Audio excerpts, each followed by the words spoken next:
Hello, আসসালামু আলাইকুম। সবাই কেমন আছেন? আশা করছি ভালো আছেন। আলহামদুলিল্লাহ আমিও ভালো আছি। তো দেখুন, আজকে আমি একটা ডেজার্ট তৈরি করে খাবো। খুব সিম্পলভাবে তৈরি করব, বাসায় যা আছে সেভাবেই ঘরোয়া জিনিসে তৈরি করব।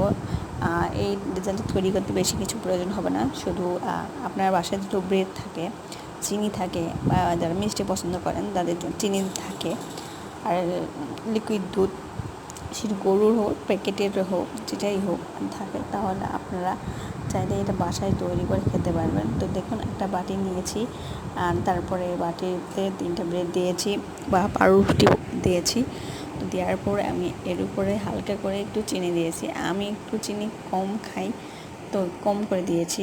অনেকে আছে অনেক বেশি পছন্দ করেন, তো তারা একটু বেশি করে দিবেন, একটু মিষ্টি মিষ্টি লাগবে বেশি। তো আমি চিনি অতটা খেতে পারি না, সেই জন্য আর কি আমি হালকা করে দিয়েছি। তো দেখুন, আমি এখানে গরুর একবারে দুধ চাল দিয়ে ঘন করছি, সেই দুধটা এখানে দিয়ে দিচ্ছি।